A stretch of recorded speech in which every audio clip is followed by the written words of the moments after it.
The courtroom buzzed with a tightly coiled electricity murmurs as filled the air as lawyers rustled papers and Judge Holloway took her seat in a third row. Layla Chambers, a first-class petty officer in the U.S. Navy, sat motionless, a statue carved. From determination, no military uniform, no tactical boots, just a sharp black blazer and a court ID badge clipped to her chest. Her hair was pulled back. Her posture, ramrod straight hands resting on her knees, fingers precisely interlaced. She wasn't there to be seen but to observe. Yet Layla never went unnoticed a few feet away.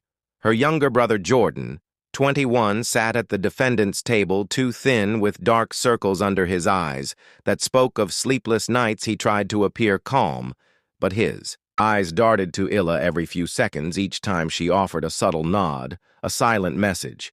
"I'm here, I've got you across from them." Officer Darren Cololton occupied his space with palpable arrogance, his arms crossed his chest, puffed out against. His uniform, a low chuckle rumbled just loud enough to be noticed. Isla watched him, her eyes barely narrowing, registering every detail of his posture, his attitude. She'd seen men like him before, different uniforms, different countries. The problem wasn't the power, it was the feeling of untouchability. Judge Holloway's gavel struck sharply. Case number 5872B, the state, versus Jordan Chambers. Silence fell over the room. Jordan stood, the chains on his wrist clinking like an echo of injustice. The public defender, visibly exhausted, approached the stand. "Your Honor, we call Layla Chambers to the stand." A ripple of whispers went through the room. Isla rose, moving with the grace of someone who knew every inch of their body. Each step was deliberate, powerful, effortless, the baif. A young woman in her 20s stepped back as Ila passed, as if Layla's presence was a magnetic force. She ascended the stand, raised her right hand, and swore to tell the truth. Her voice was steady, controlled. "Please state your name for the record." "Layla Chambers," she responded, looking the prosecutor directly in the eyes. "First-class petty officer, United States Navy SEAL. Team 4. The air in the room seemed to hold its breath. A collective silence, as if everyone had stopped, breathing at once. The public defender didn't miss a beat. "Miss Chambers, why are you here today to testify on behalf of my brother?" Her voice didn't waver. Her hand remained still in her lap. Was Jordan involved in the alleged robbery on March 11th? "No, he was not." "How do you know?" "Because he was with me in my apartment. He was on leave." "Do you have proof?" "Yes, flight records, building security footage, and a neighbor who saw us at 10 p.m. when he brought me a welcome casserole." Someone in the gallery let out a soft chuckle. The judge raised an eyebrow. Colton shifted in his seat. Uncomfortable, the prosecutor stood adjusting his tie with an air of defiance. "Mrs. Chambers, you were trained in hand-to-hand combat, firearms, tactical evasion. Correct? Yes. Part of SEAL training. Would you lie under oath to protect your family?" The room held its breath. Isla tilted her head slightly, her eyes fixed on him. "No, and I haven't lied," the prosecutor smiled, but it was a strange smile. "How do we know your brother didn't slip out that night?" Isla responded without flinching. "You don't.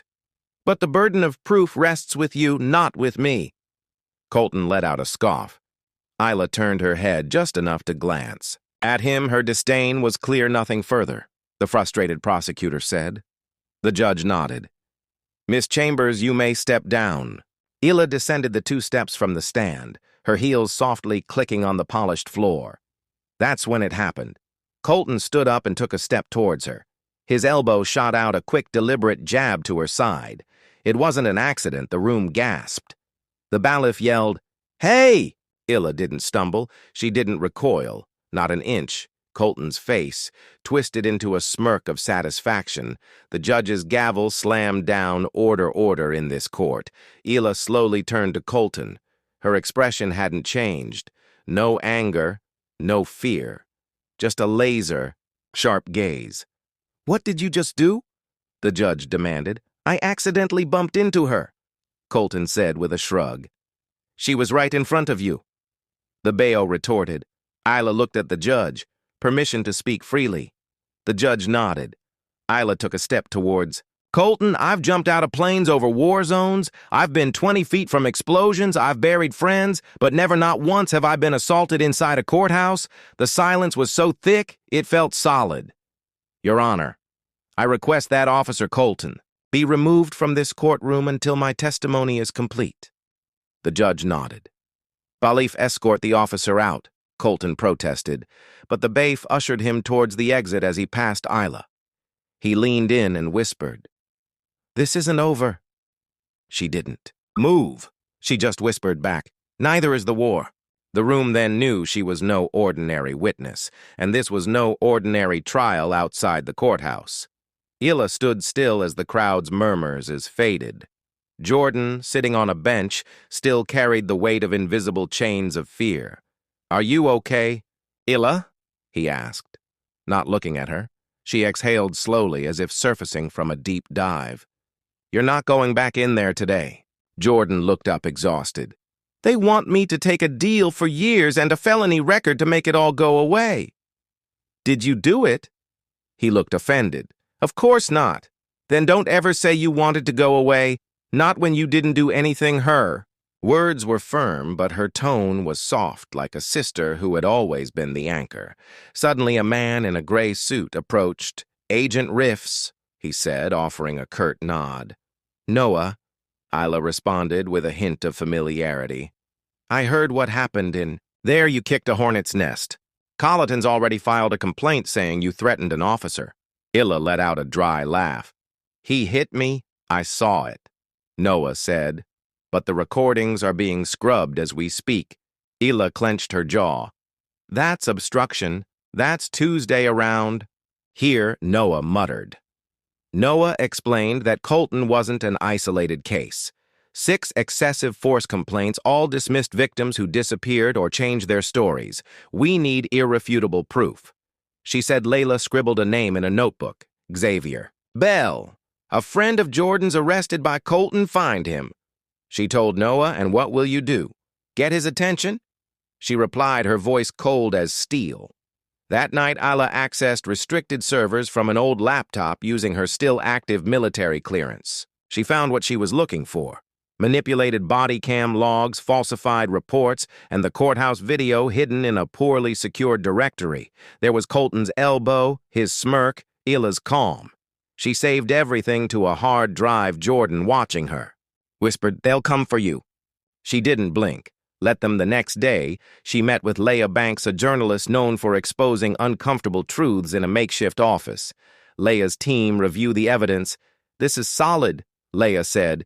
"You want to stream it live?" Isla nodded. "I want them to feel the walls closing in at 703A. The video went public within minutes. It went viral by noon. It had reached Capitol Hill. But that night, 3 unidentified men broke into Ila's apartment. She met them without hesitation, disarming the first, bringing down the second, and snapping the third's wrist.